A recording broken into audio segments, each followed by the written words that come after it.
तो कैसे हो मेरे दोस्तों, राधे राधे आप सबको। Welcome to the 7th of January और आज हम डिस्कस करने वाले हैं इसी दिन की news. But before that let's revise some previous news. तो सबसे पहले बात करेंगे for the fiscal year 2025 the centre has disbursed rupees 71,000 crore to states on the recommendation of 15 finance commission। और वर्ल्ड फाइनेंस कमीशन की अगर बात करी जाए, हम पहले भी इसके बारे में बात कर चुके हैं। सो बेसिकली जो भी रेवेन्यू कलेक्ट होता है गवर्नमेंट के पास, सेंट्रल गवर्नमेंट के पास, तो वो on the recommendations of the finance commission जो है वो फर्दर स्टेट्स में डिस्ट्रीब्यूट करती है। और अपने पास भी जो मतलब सेंट्रल और स्टेट के बीच में जो डिस्ट्रीब्यूशन होता है वो भी फाइनेंस कमीशन की रिकमेंडेशन पर ही होता है। तो ये जो फाइनेंस कमीशन होता है इसका जो 15 फाइनेंस कमीशन था वो ऑलरेडी खत्म हो चुका है। अभी 16 फाइनेंस कमीशन चल रहा है। बट 16 फाइनेंस कमीशन की जो रिकमेंडेशंस है वो 2026 के बाद लागू होना शुरू होगी। अभी जो चल रही है वो 15 फाइनेंस कमीशन की ही रिकमेंडेशन चल रही है। तो बेसिकली क्या होता है, जब इनका टेन्योर होता है फाइनेंस कमीशन का, जैसे अभी 16 फाइनेंस कमीशन अभी एक्टिव है, तो इसका मतलब है कि वो अभी रिकमेंडेशंस बना रहा है। और जब वो फुल्ली उसको बना लेगा, अपने जो भी उसके इंस्ट्रक्शंस हैं, जो भी उसकी गाइडलाइंस है, जब वो फाइनली उसको रिलीज़ कर देगा तो उसके बाद वो इम्प्लीमेंट होनी शुरू करेंगी। अब बात करते हैं 15 फाइनेंस कमीशन के जो हेड थे वो NK सिंह सर थे। और अगर 16 फाइनेंस कमीशन की बात करी जाए तो वो है doctor Arvind Panagariya sir. Next news के बारे में चलेंगे तो वो बेसिकली एक डिफरेंस बिटवीन है सुरक्षा बीमा योजना और जीवन ज्योति बीमा योजना के बारे में। तो जो दोनों स्कीम्स हैं उसके बीच में जो बेसिक डिफरेंस है और सिमिलैरिटीज़ है वो ये है कि दोनों की दोनों एक तो इंश्योरेंस स्कीम है, दोनों की दोनों सोशल सिक्योरिटी स्कीम है, दोनों की दोनों एक गवर्नमेंट ऑफ इंडिया की स्कीम है। सो बेसिकली सोशल सिक्योरिटी क्या होती है? सोशल सिक्योरिटी नाम से पता चल रहा है कि अगर बाई चांस कोई इशू हो जाता है किसी के साथ भी तो उनको सिक्योरिटी मिले रहे। फॉर एग्जाम्पल PF जो होता है, PF का पैसा क्या होता है, वो भी एक सोशल सिक्योरिटी स्कीम है। One of the biggest social security schemes not just in India but also in the world because of the population size of India. तो 60 ईयर्स के बाद एक अच्छा खासा कॉर्पस आपके पास इकट्ठा हो जाए और उससे आप अपनी फर्दर रिटायर्ड लाइफ जी सको, तो वो क्या है, सोशल सिक्योरिटी है। क्योंकि 60 ईयर्स के बाद आपके पास जॉब नहीं होगी तो फिर आपके जो भी आपका रहन सहन, आपके सर्वाइवल के लिए जो भी आपको चाहिए होगा तो वो PF से मिल जाता है। सिमिलरली सोशल सिक्योरिटी स्कीम ये भी है। अब ये कैसे है, इसमें सिर्फ 20 रुपये पर ईयर के प्रीमियम में आपको एक्सीडेंटल लाइफ इंश्योरेंस मिल रहा है। अपार्ट फ्रॉम दैट, अगर आप एक्सीडेंट में किसी बॉडी पार्ट अगर आपका पार्शियली वो डिसेबल हो जाता है या फिर परमानेंट डिसेबिलिटी आ जाती है तो भी आपको 1 लाख और 2 लाख का रिस्पेक्टिवली आपको उसमें कवर मिलता है। अपार्ट फ्रॉम दैट सिर्फ 20 रुपीज़ पर ईयर का प्रीमियम है इसका। इसके अलावा अगर अब ये बात करें सुरक्षा बीमा योजना की, और इसको जो इम्प्लीमेंट करता है वो है national new India insurance company limited NIACL के द्वारा। अब बात करते हैं जीवन ज्योति बीमा योजना के बारे में। तो इसमें 436 रुपीज़ का ईयरली प्रीमियम है। अब दोनों में फ़र्क क्या है? सुरक्षा बीमा योजना में सिर्फ और सिर्फ एक्सीडेंट के अगेंस्ट आपको लाइफ इंश्योरेंस का कवर मिलता है। बट यहाँ पे any case by any means अगर डेथ होती है तो आपके नॉमिनी को इसमें क्लेम मिल सकता है जीवन ज्योति बीमा योजना में। अपार्ट फ्रॉम दैट इसको ऑफकोर्स लाइफ इंश्योरेंस कंपनी जो है वो इम्प्लीमेंट करेगी। अपार्ट फ्रॉम दैट बस इसमें इतना ही है, ज़्यादा कुछ है नहीं। 2-4 पॉइंटर्स ही हैं बट वो ऐसे पॉइंटर्स हैं जो कभी कभी आपको कंफ्यूज कर सकते हैं। फिर वो भी पॉइंटर जो आपको अच्छी तरह पता होना चाहिए ताकि आप बता पाओ सामने वाले को that you actually know this, you have not just read it like any other news. और ये चीज़ तो वैसे ही बहुत ज़्यादा इंपॉर्टेंट है। Coming to the next news, states are only allowed to borrow only 3% up to 3% of their gross state domestic product, जो उनका GSDP होता है उसके 3% तक ही वो बोरो कर सकते हैं। अब इसके अलावा अगर बात करी जाए तो हमारा जो बोरोइंग की कैपेसिटी है वो क्या बताता है, अगर और नेशन की बात करी जाए तो हम कितना ज़्यादा बोरो कर सकते हैं। सो बेसिकली ये बताता है फिजिकल डेफिसिट की अगर एक बार फिर से हम डेफिनेशन की बात करी जाए तो इट टेल्स के total expenditures minus total revenues, in bracket में लिखा हुआ होता है एक्सक्लूडिंग बोरोइंग्स। इसका मतलब क्या है कि जितने हमारे एक्सपेंडिचर हो रहे हैं और जितने उसके अगेंस्ट हमारे रिसीट्स कितने हैं। एक्सपेंडिचर हमेशा ज़्यादा ही रहेगा क्योंकि हम डेवलपिंग नेशन है, तो उसके अगेंस्ट हमारे रिसीट कितने हैं एक्सक्लूडिंग बोरोइंग्स। अगर बोरोइंग को इंक्लूड करा देंगे तो वो भी 2 मिनट में ADB आ जाएगा लोन देने और फिर हमें सरप्लस में दिख जाएगा। तो इसलिए बोरोइंग्स को इंक्लूड करा जाता है। अब बोरोइंग्स को इंक्लूड करने के बाद हमारी जितनी भी रिसीट्स हैं और एक्सपेंडिचर है उसका जब हम डिफरेंस करते हैं तो जो हमारे पास चीज़ आती है वो आती है फिजिकल डेफिसिट। उसका मतलब क्या है कि in order to fulfil that deficit हमें और कितना बोरो करने की ज़रूरत है, राइट? तो वो हमें फिजिकल डेफिसिट बताता है कि basically excluding borrowing but how much more do we need to borrow, ये फिजिकल डेफिसिट बताता है। तो we are targeting to achieve 4.5% of our GDP as our fiscal deficit.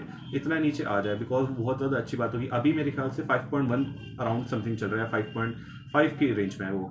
तो हम चाहते हैं कि फिजिकल ईयर 26 फाइनेंशियल ईयर 26 के एंड तक वो 4.5 तक हम आ जाए, और वो हमारा टारगेट है बेसिकली। तो वो अगर नेशनल की बात करी जाए तो 4.5 हमारा टारगेट है फाइनेंशियल ईयर 2026 तक। और अभी अगर बात करी जाए तो ग्रोथ स्टेट डोमेस्टिक प्रोडक्ट के लिए states are only allowed to borrow 3%। Cool, ये बताया गया फाइनेंस मिनिस्ट्री के द्वारा, आरबीआई के द्वारा नहीं, जैसे कि एक स्टूडेंट ने पूछा था कि आरबीआई ने कौन सी लिमिट सेट कर रखी है।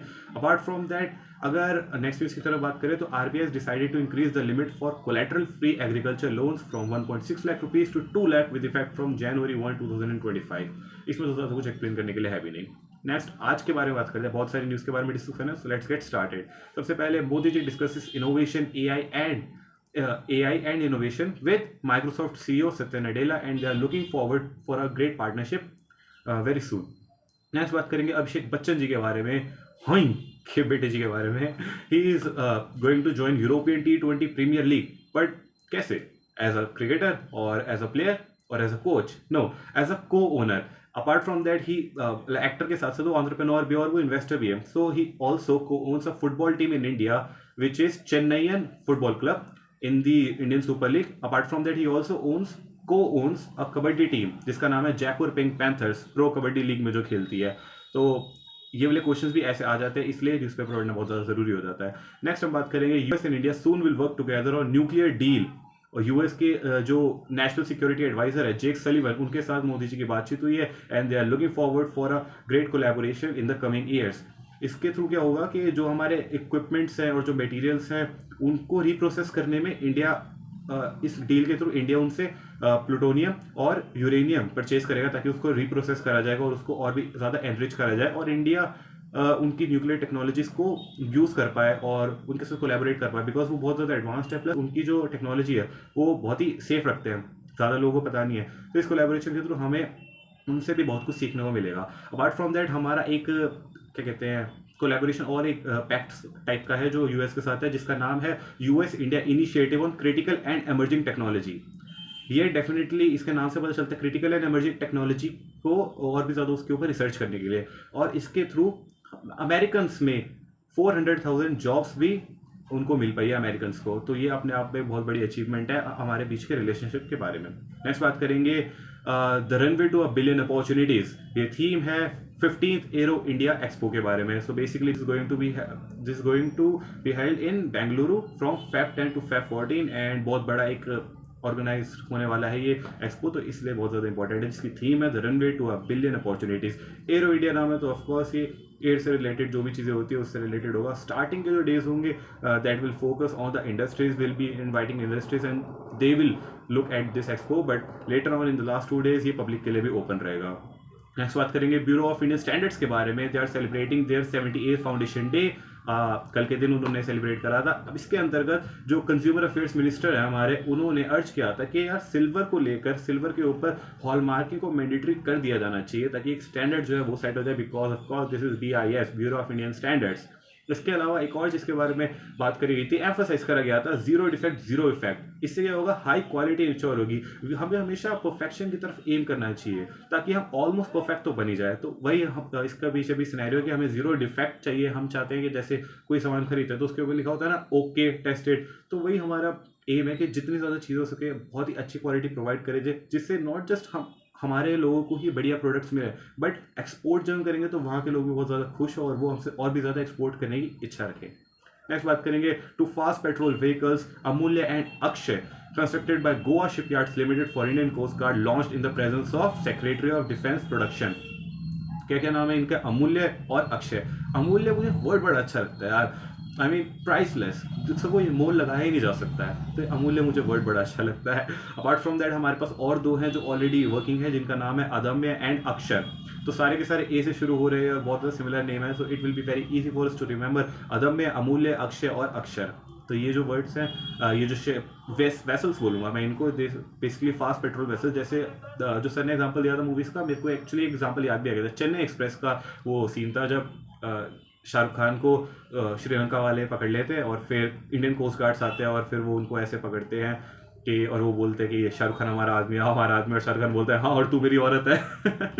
तो coming to the next news, FIU India and IRDAI signed MOU for enhanced coordination and information exchange. अब FIU IND finance intelligence unit है, बेसिकली ये हर नेशन में होती है, मोस्टली सारे नेशंस में होती है, और उसका एक इंडियन का जो सेल है जो कि फाइनेंस मिनिस्ट्री के अंडर आता है, उसने और IRDAI ने साइन कराई है MOU। अब बेसिकली FIU IND का काम क्या है? Finance intelligence unit. इसके साथ ही काम जो करते हैं वो फाइनेंस एक्शन टास्क फोर्स है, financial action task force FATF, जिसके बारे में आप अच्छी तरह जानते ही है। वो बेसिकली देखते हैं कौन से ऐसी कंट्रीज है जो कि पैसों का इस्तेमाल करके टेररिज्म को बढ़ावा दे रही है, तो उसको ब्लैकलिस्ट करता है, उसको ग्रे लिस्ट में डालता है अगर डाउट होता है तो। अपार्ट फ्रॉम दैट तो सब सही है, बट यहाँ पे क्या बात करी जाती है, अगर कभी एंटी मनी लॉन्ड्रिंग हो रहा है या फिर फाइनेंस टेररिज्म हो रहा है, अब इन दोनों में क्या फ़र्क होता है कि एंटी मनी लॉन्ड्रिंग क्या हुई कि आपने किसी वजह से अगर पैसा आपने छुपा लिया है, फॉर एग्जाम्पल आप टैक्स नहीं दे रहे हो, ठीक है, अगर आप ऑनलाइन या फिर आप बैंकिंग चैनल को यूज़ नहीं कर रहे हो, आप अपार्ट फ्रॉम दैट कच्चे बिल के थ्रू आप सामान खरीद रहे हो, बेच रहे हो, या फिर आप एक नॉर्मल जॉब कर रहे हो, बट अपार्ट फ्रॉम दैट आपने कोई बिजनेस भी कर रखा है और उसके बारे में किसी को भी नहीं पता, बिकॉज वो आपकी अर्निंग है, उससे के ऊपर भी आपको टैक्स देना पड़ेगा। So in order to save tax you are keeping some money with your self and you are not showing how you have earned it legitimately. तो उसको जब आप बैंकिंग के थ्रू रूट करते हो तो उसको उसको मनी लॉन्ड्रिंग बोलते हैं, क्योंकि आप काले धन को सफ़ेद कर रहे हो। कैसे कर रहे हो? फॉर एग्जांपल कि आपने किसी पर्टिकुलर इंसान के नाम पे आपने थोड़े बहुत पैसे डाल दिया, कोई फेक अकाउंट बना लिया, फिर आपने वो जो पैसे है वो आपने किसी को बोल दिया कि ये ले भाई पैसे, और थोड़े थोड़े रुपए में, थोड़े थोड़े अमाउंट्स में, थोड़े थोड़े बैचेस में मुझे कुछ कुछ इंटरवल्स में पैसे भेजते रहना, ताकि ऐसा लगे कि हाँ यार चलो कहीं से कुछ ग्रांट आ गया, कहीं से कुछ पैसे किसी ने भेज दिए, किसी को दे रखे होंगे, तो उतना ज़्यादा सस्पिशियस नहीं बनता है। तो इसको बोलते हैं money laundering. So in order to prevent that, anti money laundering चीज़ होती है जिसके ऊपर हमें ज़्यादा फोकस करना चाहिए। फॉर एग्जाम्पल कि PMLA एक्ट जो है, prevention of money laundering act जो है, वो इसी के अंतर्गत आती है। अगर हम कॉम्बेटिंग फाइनेंस टेररिज्म की बात करी जाए, CFT के बारे में बात करी जाए, तो फाइनेंस टेररिज्म क्या होता है कि फॉर एग्जांपल कि एक कंट्री है X, उसने कंट्री Y पर टेररिज्म को प्रमोट करना है, तो वो क्या करेगी, वो कहीं पर पहले पैसे भेजेगी, फॉर एग्जांपल कंट्री Z में पैसे भेजेगी, फिर वहाँ से वो पैसे यहाँ पर रूट करेगी ताकि उसका डायरेक्ट कनेक्शन आए, कि एक बार जगह पैसे भेज दिए, फॉर एग्जांपल कि पाकिस्तान से दुबई पैसे भेज दिए। अब दुबई में क्या है, वो सारे पैसे मतलब एक एक नोट को तो आप नहीं बता सकते ना, पैसे आपने भेज दिए, अब वहाँ से वो इंडिया की तरफ आ रहे हैं, तो ऐसे रूट हो रहा है, तो डायरेक्ट एक तो कनेक्शन नहीं बैठेगा कि पाकिस्तान से पैसा आया। अपार्ट फ्रॉम दैट उस वाले पैसे को आपने तरह तरह के लोगों में छोटे छोटे अमाउंट्स में डिस्ट्रीब्यूट कर दिए। अब फिर वो वाला जो पैसा है वो that is being use to purchase arms and ammunitions to again create chaos. तो इसकी वजह से इसको बोलते हैं कॉम्बेटिंग फाइनेंस टेररिज्म। हमें इन सब चीज़ों को रोकना है। इसके लिए गवर्नमेंट जो है वो बहुत सारे मेजर्स लेती है, ज़्यादा डेप्थ में मैं जाऊँगा नहीं, लेकिन अगर ऊपर ऊपर बताऊँ तो 2-3 चीज़ें होती है। एक होता है लेयरिंग, ताकि जब पैसे कहीं पर जाते हैं, जैसे फॉर एग्जांपल इसका एग्जाम्पल, एक तो लेयरिंग होता है और एक इंटीग्रेशन होता है। 3 स्टेप्स में बेसिकली कॉम्बेटिंग होता है फाइनेंस टेररिज्म। अगर आप इसके बारे में पढ़ेंगे तो आपको बहुत ज़्यादा इंटरेस्टिंग लगेगा। मेरे को याद नहीं एक्चुअली, अभी नहीं आ रहा। एक्चुअली जब मेरी ट्रेनिंग हुई थी तो उस टाइम मैंने प्रेजेंटेशन इसी के ऊपर ही दी थी, anti money laundering and combating finance terrorism and how KYC helps in preventing that. So if you watch the video जो मेरे मास्टर वाले चैनल पर हैं, तो उसकी वीडियो में जो मैं प्रेजेंटेशन दे रहा होता हूँ ऐसे करके, तो वो मैं बेसिकली इसी के ऊपर ही दे रहा था। सो नेक्स्ट वीडियो में आई ट्राई कि मैं एक बार फिर से रिवाइज करके आपको बताऊँ। So this very interesting. So उसमें क्या होगा कि जो एक्सचेंज ऑफ इन्फॉर्मेशन होगी वो डायरेक्टली IRDAI जो है वो FIU IND को देगा, जो कि नॉर्मली देनी भी चाहिए, और FIU IND के पास अगर कोई डेवलपमेंट आती है तो वो भी डायरेक्टली IRDAI को देगा, जो कि उसको ऑलरेडी देना ही चाहिए। तो आई डोंट नो ये MOU का मेन पॉइंट क्या है, कोऑर्डिनेशन इन्फॉर्मेशन, तो वैसे भी उनकी ड्यूटी बनती है आपस में रखने की। नेक्स्ट बात करते हैं PLI स्कीम के बारे में 1.1, which is launch by union steel and heavy industries minister for speciality steel. 5 products की बात करी जाएंगी यहाँ पर। प्रोडक्ट्स के बारे में मुझे लगता नहीं ज़्यादा जाने की ज़रूरत है, क्योंकि एक्चुअली नाम भी तो नहीं दे रखे उन्होंने, तो बड़े ही जेनरिक से नेम दे रखे हैं, so that is also not very important. Basically जो ऑलरेडी PLI स्कीम चल रही है उसी की लाइन्स में ये एक तरह से कह सकते हैं कि एक्सटेंशन मिल गया है। और एक्सटेंशन जो अब ये वाली जो स्कीम है ये चलेगी 2025-26 से 2029-30 तक। तो कितने साल हो गए, एक तो 25-26, 26-27, 27-28, 28-29 और 29-30। तो अगेन ये 5 ईयर्स के लिए जो स्कीम है ये चलेगी। नेक्स्ट बात करेंगे Indian navy to conduct a workshop on mental health, जिसकी थीम होने वाली है self transformation and inner awakening. तो ये सब चीज़ें बहुत ज़्यादा ज़रूरी है, specially for our defence personnels, क्योंकि मेंटल हेल्थ क्या हो सकती है we can not even imagine. हम चाहकर भी इमेजिन नहीं कर सकते। मैं ये नहीं कह रहा कि बहुत बुरी होती है या फिर मतलब बहुत टेंशन हो सकती है, बहुत ज़्यादा डिफरेंट इमोशंस होते हैं ना, after all we are all humans. तो it's very important to conduct such workshops. इस this is going to be a part of the 60-day resilience program on mental health and inner harmony. Inner harmony कितनी अच्छी बात है ना, कि आपस में तो हार्मनी होनी चाहिए, लेकिन अपने आप से भी हार्मनी होनी चाहिए, बहुत ज़्यादा ज़रूरी है वो. नेक्स्ट बात करेंगे, union minister Shri Rajiv Ranjan Singh launches India first organic fisheries cluster in Sikkim, जो कि हमारा कह लो फर्स्ट ऑर्गेनिक स्टेट है. So this basically the news. इसके अलावा अगर बात करें जाए तो antibiotics, chemicals and pesticides free organic fish will tap into global eco conscious markets. अब इसके लिए नाबार्ड जो है that is going to help. And basically क्या होता था, पहले ये केमिकल्स वगैरह खिलाकर फिशेस को और ज़्यादा तंदुरुस्त बनाया जाता है ताकि वो जल्दी से ग्रो हो जाए and then we can sell, but this that was not an organic approach. So उसी के लिए NABARD is going to provide financial and technical assistance, because not just NABARD की फुल फॉर्म क्या है, national bank for agriculture and rural development. तो ज़रूरी नहीं कि वो सिर्फ फाइनेंशियल प्रोवाइड करे, टेक्निकल असिस्टेंस भी कर सकता है, क्योंकि डेवलपमेंट की बात हो रही है. डेवलपमेंट तो बहुत सारी चीज़ों में होता है, तो इसलिए यहाँ पे टेक्निकल असिस्टेंस की भी बात करी जाएगी. नेक्स्ट हम बात करेंगे श्री अमित शाह जी के बारे में. He is to launch Bharatpol developed by CBI. तो जैसे इंटरपोल होता है, इंटरनेशनल पुलिस, उसी तरीके से भारत पोल, उसी तरीके से तो नहीं बोलूँगा, बट बेसिकली CBI जो है that works on the same lines as interpol. अगर नेशनली बात करी जाए, उसी के लिए जो नई वेबसाइट है उसका नाम है Bharat Pol. Coming to the next news, service sector PMI hit 4-month high in December at 59.3. अब PMI क्या होता है, परचेजिंग मैनेजर्स इंडेक्स, और वो देता कौन है, HSBC देता है. अब उसकी एक लाइन होती है जो कि होती है न्यूट्रल लाइन कह लो, 50 का जो उसका बेंचमार्क है. अगर 50 से ऊपर होगा तो इसका मतलब है जो हमारी जो इकोनॉमी वो एक्सपेंड हो रही है, और अगर उससे कम है तो उसको बोलेंगे कॉन्ट्रैक्ट हो रही है. So this is a great sign कि 59.3 लास्ट टाइम जो नवंबर में थी 58 पॉइंट समथिंग था, उससे भी ज़्यादा 59.3. इट मीन्स कि गिवन द करंट सिनेरियोज जहाँ पर बहुत ज़्यादा दिक्कतें वगैरह होती हैं हमारी इकोनॉमी में, इन्फ्लेशन कभी बढ़ रहा है, इकोनॉमी की GDP कभी कम ग्रो हो रही है, रुपये की वैल्यू जिस तरीके से अभी गिरती जा रही है, उसके बीच में हमारा service sector is doing wonders. और पहले की बात करी जाए तो पहले भी हमारे सर्विस सेक्टर की वजह से हमारी इकोनॉमी बहुत ज़्यादा अच्छी चल रही है, और मतलब ये बहुत ज़्यादा भरोसेमंद सेक्टर है हमारी कंट्री का. But I just talked about कि रुपये की जो वैल्यू है वो बहुत ज़्यादा घट रही है, which is an alarming, but it is not actually alarming. ऐसा लगता है नॉर्मली अगर देखा जाए कि रुपये की जो वैल्यू है वो बहुत ज़्यादा गिरती जा रही है, जिसकी वजह से बहुत ज़्यादा टेंशन हो सकती है. बट डोंट वरी, हमारे जो एक तमिलनाडु में एक नेटवियर है, वो अलग ही चीज़ प्रूव कर रहा है. उसके रिसेंटली एक्सपोर्ट्स बहुत ज़्यादा बढ़ चुके हैं, and this is this is actually a good opportunity for increasing our exports, because now foreigners are thinking, specially America, के हाँ भाई इंडिया का तो सामान हमें सस्ते में मिल रहा है तो यहाँ से ले लेते हैं. When they purchase they actually realize कि अरे तो बहुत अच्छी क्वालिटी का है, so they want to more. So in the coming near future जब हमारे रुपये की वैल्यू शायद अगर अच्छी हो जाती है तो definitely they will still be buying more goods from us, because quality matters यार. सो नेक्स्ट न्यूज़ की तरफ चलते हैं. सो गोल ओरिएंटेड डिपॉजिट स्कीम एक SBI ने लॉन्च करी जिसका नाम है हर घर लखपति. इसके बारे में डिटेल्स के बारे में ज़्यादा जानने की जरूरत नहीं, बस आपको ये पता होना चाहिए कि SBI की एक ये न्यूज़ है, हर घर लक्ष्मी, बिकॉज SBI का एग्जाम आ रहा है, so you should know about this. Next news की तरफ बात करते हैं. तो national cooperative bank is going to be merged with Cosmos cooperative bank, because it has finally received the approval from RBI. नेक्स्ट बात करते हैं हम. 18 Pravasi Bharatiya Divas convention 2025 is set to be inaugurated in Bhubaneswar. इस बार के जो चीफ गेस्ट होने वाले वो है president Christian Carla Kangaloo, and that person belongs to the Republic of Trinidad and Tobago. ये वेस्ट इंडीज के टाइप साइड की कंट्री है. सो ये चीफ गेस्ट वाला क्वेश्चन कई बार देखा गया है, so try to remember the name Christian Carla Kangaloo. Okay. Next बात करते हैं 82nd edition of the Golden Globes award ceremony held in Los Angeles.